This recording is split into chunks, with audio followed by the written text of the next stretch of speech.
এমনি যদি তুমি একটু বলো যে রিকোয়ারমেন্ট কি কি থাকে, মানে এটা তো একটা রিকোয়ারমেন্ট, এর বাইরে আর কি রিকোয়ারমেন্ট থাকে? আচ্ছা, অনেকগুলো রিকোয়ারমেন্ট আছে। মেইন ক্রাইটেরিয়া হলো এই এই স্কলারশিপের কথা বলার শুরুতে আসলে যে জিনিসটা বলা খুব জরুরি আমি মনে করি, সেটা হলো যে এসআই স্কলারশিপ তো একটা স্কলারশিপ, হুম। পাশাপাশি আপনার আম, যে জিনিসটা গুরুত্বপূর্ণ সেটা হলো অ্যাডমিশন। So okay. সুইডেনে আপনার স্কলারশিপ পাওয়া, মানে এই স্কলারশিপ অ্যাপ্লাই করা হচ্ছে সেকেন্ডারি। ফার্স্টে হচ্ছে সরি ফার্স্টে হলো অ্যাডমিশন পেতে হবে। ওকে। অ্যাডমিশন ফার্স্টে হচ্ছে দুটো পোর্টাল আছে, ডিফারেন্ট পোর্টাল। একটা হচ্ছে অ্যাডমিশন পোর্টাল, সেই অ্যাডমিশন পোর্টালে হচ্ছে কয়েকটা সাবজেক্ট চয়েস করা যায়, এবং সেই সাবজেক্টগুলো চয়েস করে সেই অনুযায়ী কিছু রিকোয়ারমেন্ট থাকে, সেই সাবজেক্টগুলো ডকুমেন্ট সাবমিশন করতে হয়। ওকে। এইটা হলো একটা অ্যাডমিশন প্রসেস। আর পাশাপাশি আরেকটা পোর্টালে আপনার স্কলারশিপ অ্যাপ্লিকেশন করতে হয়। ওকে। সো এই স্কলারশিপ অ্যাপ্লিকেশনের আবার কিছু ক্রাইটেরিয়া থাকে, সেই ক্রাইটেরিয়া সেই রিকোয়ারমেন্টস গুলো ফিল আপ করে এই এই এই অ্যাপ্লিকেশন সাবমিট করতে হয় এবং স্কলারশিপের জন্য অ্যাপ্লিকেশন করতে হয়। আচ্ছা, তার মানে দুইটা প্রসেস, একটা তো হচ্ছে আমি অ্যাডমিশন পাবো, আরেকটা তো হ্যাঁ, হচ্ছে আমি স্কলারশিপ পাবো, রাইট?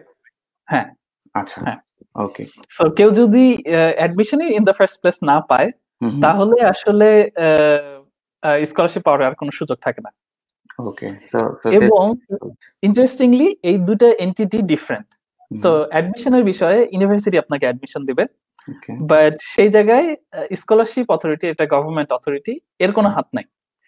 আবার ইউনিভার্সিটির স্কলারশিপের উপর কোনো হাত নেই।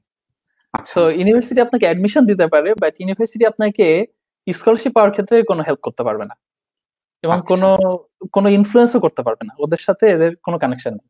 তাহলে স্কলারশিপ অথরিটি কারা?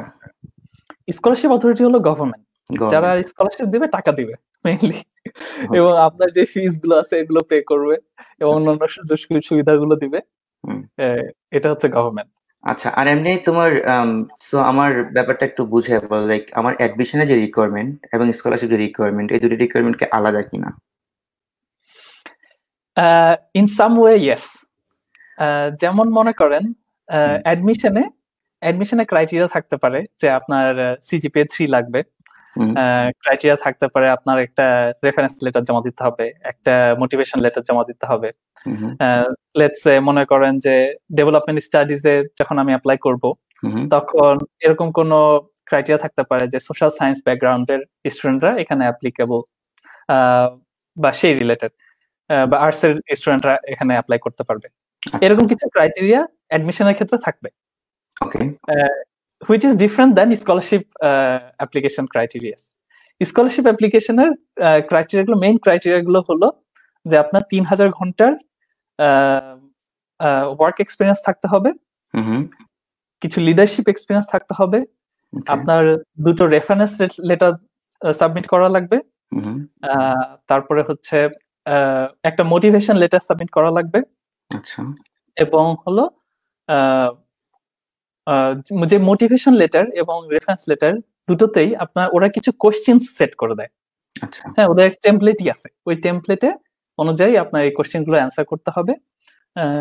রেফারেন্স লেটারও বলেন আর হচ্ছে মোটিভেশন লেটারও বলেন, এবং হচ্ছে ওদের ওয়ার্ক এক্সপিরিয়েন্স শো করার জন্য একটা টেমপ্লেট আছে, সেই টেমপ্লেটে এই ওয়ার্ক এক্সপিরিয়েন্স রিলেটেড ইনফরমেশন গুলো লিখে তারপরে সাইন করে সিল সহ এটা সাবমিট করতে হবে। ওকে।